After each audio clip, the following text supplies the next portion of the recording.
दिवाळी सण मोठा नाही आनंदाला तोटा असं म्हणतात. पुण्यातल्या जगदीश मुळीक यांच्या घरी हा आनंद आणखी काही वेगळा आहे आणि तो जसा मोठा म्हणतो त्याहीपेक्षा मोठा आहे.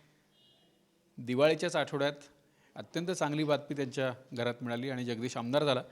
पहिल्यांदाच आमदार झाला आहे, त्याबद्दल अभिनंदन. आणि आता आमदारांच्या जोडीला आमदार सौभाग्यवती पण आहेत.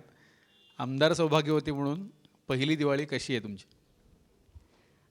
हा माझा आयुष्याचा अगदी आनंदाचा उच्चांकच आहे आणि हे स्वप्न होतं.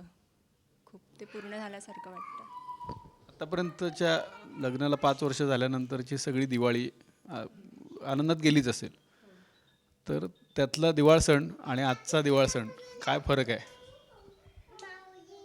आनंद व्यक्त करता येत नाही आहे, पण खूप छान वाटतं आणि की आम्ही खूप अजून ह्या पुढच्या दिवाळी खूप छान साजरा करू.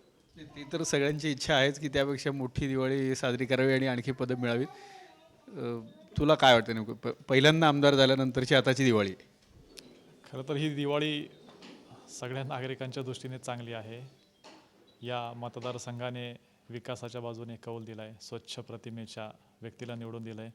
त्यामुळे जसं आता एक कुटुंब घरचं कुटुंब आहे, तसं एक मतदारसंघच मला एक कुटुंब वाटू लागलं आहे. त्यामुळे जेवढा आनंद आहे या दिवाळीचा, तेवढीच मला या दिवाळीमध्ये जबाबदारीची जाणीव झाली आहे. मला आजपासूनच कामाला सुरुवात करायची आहे. आत्ता सकाळी काही अधिकाऱ्यांच्या भेटी घेतल्या, इथं घरी आले होते काही अधिकारी. तर एक सिस्टीम लावायची आहे. सगळे मतदारसंघामध्ये जेवढा आनंद आहे ह्या दिवाळीचा मला, तेवढीच जबाबदारीची जाणीव देखील आहे. त्यांनी सांगितलं जबाबदारीची जाणीव आहे, तशीच एक घरातली खूप मोठी जबाबदारी आपल्याला पार पाडायला लागते. त्या जबाबदारीचं काय काय करणार? इतके दिवस कसं कार्यकर्ता होता तो, त्याच्याबरोबर राहणं तुलनेने सोपं. आता आमदार साहेब झालेत. आता घरातल्या कामाबरोबर त्याही कामाला सोबत देणार आहे.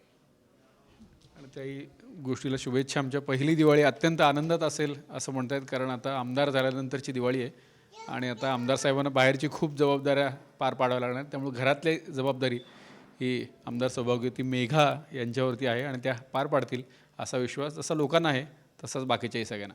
कॅमेरामॅन सुनील डांगेसह स्वप्नील बापट, साम TV पुणे.